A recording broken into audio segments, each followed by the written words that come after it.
Hey everybody, I was thinking about our work on Mao and Stalin, and I was remembering that discussion we had before the winter holidays about holidays and belief. I remember that Mao and Stalin showed up there, so I went and looked at it again. So I thought there was a couple of things I want to say.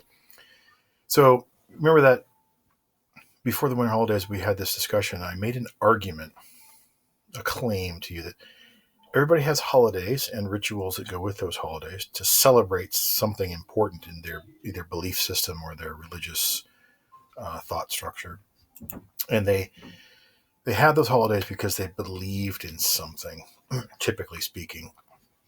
And then I argued to you that they believed in something and they worshipped that something. Now this was an argument, and I was pushing it deeper and deeper.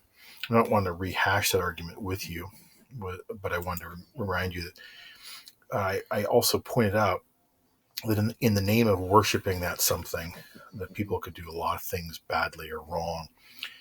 So, if you remember, Stalin and Mao and Hitler showed up in that because I didn't say a lot about it at the time, but because I knew we were going to get to you can that you would see more concretely and directly the worshipfulness at the center of the societies they created. So the worship of not only them but the ideas that they generated and that they cloaked themselves in, and how powerful those were in shaping uh, people. They use those ideas to shape everyone's behavior, almost to the point of a worshipfulness about them.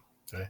But as I went through one more slide, I noticed this. Remembered this one, which I don't think we discussed as much as we could have. But basically, the idea that what drives our expression of activity, or the meaning that we have in activity, or in the case of the holidays, the rituals we appoint for the holidays, has relies on these three features. So our expression of meaning, our pursuit of meaning in something, or the reason why we have participate in an activity, is shaped by these three things: the social structure, number one, the context in which we do it. There is a there is a social pattern in which we do things. Everybody, religious or not, December we're going to have lights. We're going to eat more than normal. We're going to give and receive gifts. We're going to feel generous toward other people. We're going to have a stronger fellow feeling, um, and we're going to all recognize that that's the case. To the point where we're, even if we're not religious, we're shocked, a little bit shocked to find, oh, you don't have a tree, or you don't celebrate, or what do you do? Or in my house, we celebrate both Hanukkah and Christmas, and so some of you might say Hanukkah. Well, what?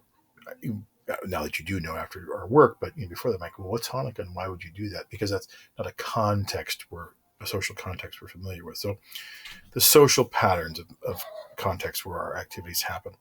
The second thing is the culture, which means the way that we give meaning to how we understand and interpret those experiences. So we have these holidays and we do these things because they mean this to us. And even if we're not religious, or if we are, either one, it's important to have, positive fellow feeling, good feeling for other people. That's why volunteerism and donations go up at the holidays. So we all sort of pursue that, irrespective of philosophical reasons why. There's this kind of cultural expectation of this kind of thing. Give and receive gifts, because that's what the culture does, and that's how we interpret the value of this holiday. And then personality systems are those that we each have different personal responses and motivations for the thing in which we're participating. So I'm not Jewish, but I participate in Hanukkah along with Mrs. Milton because I want to be there to be involved with her. So my motivation isn't the same as her motivation as being Jewish. So anyway, all that to say, this got me thinking about COVID-19 and the current quarantine situation, because these three forces of how we shape and undertake and then interpret the meaning of our activities, these three forces are shifting a lot right now. So the pattern in which we do things, a lot of things, is really different. We used to do school together in person at the building. Now we don't. So that we used to interpret our activities as our our own learning, but in a community of people sharing this together. But we don't do that anymore. And then we have different personal responses to all that. And for some of you, those personal responses were that I like that community and I don't want to have to do the work necessarily, but I like the community. I want to be a part of that. Others would be like, oh, this, being here together with everybody's frustrating or difficult. And you might be liking a little the shutdown a little bit more. But my point is, all three of these could be under some shift or in some strain. So what I've posted for you is a Google Classroom question asking you to think through the quarantine and its effects by way of these three concepts, these three ideas.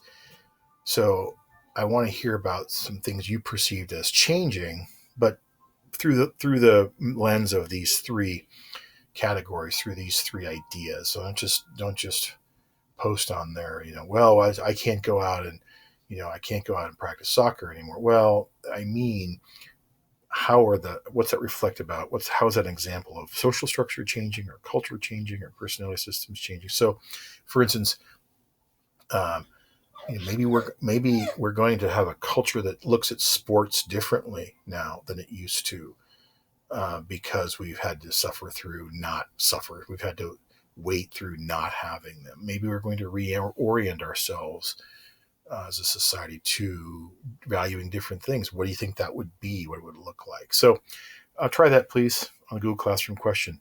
Thanks.